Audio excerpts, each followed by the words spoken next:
سیرت کے اس جلسے میں آپ سے کہنا چاہتا ہوں، خدا را اپنے خولوں سے نکلو، اگر ان خولوں سے نہ نکلے انہی خولوں میں مار دیے جاؤ گے، انہی خولوں میں بند مار دیے جاؤ گے۔ کیا ظلم ہے؟ جو تبلیغ میں نکلا ہے وہ جہاد کی مخالفت کر رہا ہے، جو جہاد میں نکلا ہے وہ مدرسوں کو ٹیڑھی نگاہوں سے دیکھ رہا ہے اور کہہ رہا ہے یہ کچھ نہیں کر رہے، اور جو مدرسوں میں بیٹھا ہوا ہے وہ مجاہدین کا انکار کیے بیٹھے ہیں، اور جو جہاد میں نکل جائے وہ خانقاہوں والے سیاست کا، سیاست والے فلاحی کاموں کا۔ یہ کیا ظلم برپا ہے؟ تم نبی کی امتی ہو یا کسی شعبے کے غلام ہو؟ تم نے رسول اللہ کی غلامی کا توق پہنا ہے یا کسی شعبے کی غلامی کا توق پہنا ہے؟ اگر یہ کام تم اپنے باپ کے گھر سے لائے تھے پھر لڑو، کیونکہ یہ تمہارے باپ کی جائیداد ہے۔ اور اگر ایسا نہیں ہے، تبلیغ، دعوت، تزکیہ، جہاد، خیر کے کام، فلاحی امور، سوشل ورکر، سیاست اسلامیہ، تعلیم و تعلم، اگر یہ تمہارے نبی کا دیا ہوا کام ہے تو پھر سارے ہمارے کیوں تقسیم ڈال رکھی ہے؟ ایک چلہ لگاتے نہیں، علماء پر باتیں شروع ہو جاتی ہیں، جہاد کے میدانوں کا ایک پھیرا لگتا نہیں ہے اور خانقاہوں پہ باتیں شروع ہو جاتی ہیں۔ دو ضربیں لگانی ابھی آئی نہیں ہیں، پہلے لطیفے کا سبق ابھی پار کیا نہیں ہے اور بیٹھ کر انگلیاں اٹھاتے ہو سوشل ورکروں پر، اور ان کو دیکھو سوشل ورکر بن گئے، کنویں کھود رہے ہیں، نمازوں سے غافل ہیں، شادیاں کرا رہے ہیں، دین سے غافل ہیں، جہاد سے غافل ہیں، عبادت سے غافل ہیں، تزکیے سے غافل ہیں، اور سیاست اسلامیہ کر رہے ہو تو باقیوں کا انکار مت کرو۔ بنفسی ہی، نہ میں مدرس ہوں، نہ صوفی ہوں، نہ مبلغ ہوں، نہ مجاہد ہوں، نہ سوشل ورکر ہوں، نہ سیاستدان، کچھ نہیں۔ کیا حیثیت ہے میری؟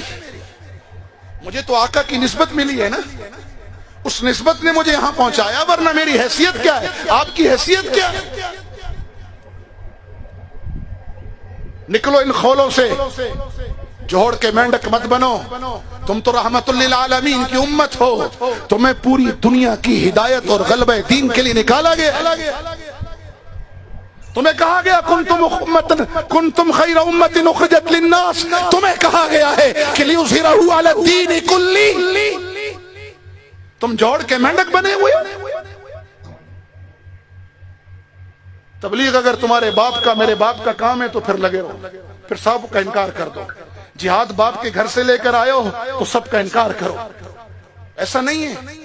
میں مجاہد اس لیے ہوں کہ میرا نبی مجاہد اعظم تھا، میں مبلغ اس لیے ہوں کہ بلغ ما انزل الیک من ربک، یہ آیتیں میرے نبی پہ نازل ہوئی ہیں، میرا نبی مبلغ اعظم تھا۔ میں تزکیہ اس لیے کر رہا ہوں اور کرا رہا ہوں کہ میرے نبی کی ذمہ داریوں میں تھا، وَيُزَكِّيهِمْ، جی ہاں میں خدمت خلق اس لیے کر رہا ہوں کہ میرے نبی نے فرمایا تھا خیر الناس من ينفع الناس۔ میں سیاست اسلامیہ میں اس لیے نوکر بن کے چلتا ہوں اپنے اکابر کا کہ میرے نبی نے تخت مدینہ پر بیٹھ کر سیاست اسلامیہ کی بنیاد ہی نہیں رکھی، کر کے دکھائی ہے۔ اور میں مدرسوں کا نوکر اس لیے ہوں، میں علماء کی جوتیاں اس لیے سیدھی کرتا ہوں، ان کو وارث انبیاء اس لیے سمجھتا ہوں کہ میرے نبی نے فرمایا انما بعثت معلما، اور میں تو آیا ہی معلم بن کر ہوں۔ تو اگر محمدی ہو تو پھر اعلان کرو مدرسے بھی ہمارے ہیں، فلاحی کام بھی ہمارا ہے، تبلیغ بھی ہماری ہے، جہاد بھی ہمارا ہے، سیاست بھی ہماری ہے۔ اگر تبلیغ سے انکار کرو گے گمراہی پھیلے گی، دعوت کا کام چھوڑ دو گے گمراہی پھیلے گی، اور اگر تعلیم و تعلم کا کام چھوڑ دو گے تو امت میں قصے کہانیاں رہیں گی، رسوخ فی العلم اور سندیں ختم ہو جائیں گی، پھر زال اور مزل ہوں گے۔ اور اگر تزکیہ نفس چھوڑ دو گے لوگ شیطان سے بڑے نفس پرست بن جائیں گے، اور اگر جہاد چھوڑ دو گے تو 1.5 ارب ہو کر بھی ذلیل ہو جاؤ گے، اور اپنے بھائی کے منہ میں خود نوالا نہیں ڈالو گے تو کافر این جی او نوالا ڈالیں گی، ایمان لے جائیں گی۔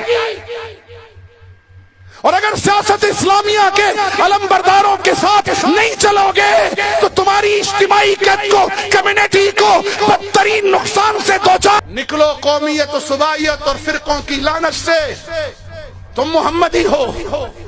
جنگ عظیم دوم میں 1 کروڑ کافر نے مارا، جرمن نے فرانس کو مارا، فرانس نے جرمن کو مارا، جی ہاں اسی برطانیہ نے جاپان کو مارا، اسی جاپان نے امریکی بیڑوں کے اندر اپنے جہاز ڈال کر بیڑے توڑے، اور اسی امریکہ نے پھر جاپان پر ایٹم بم مارا۔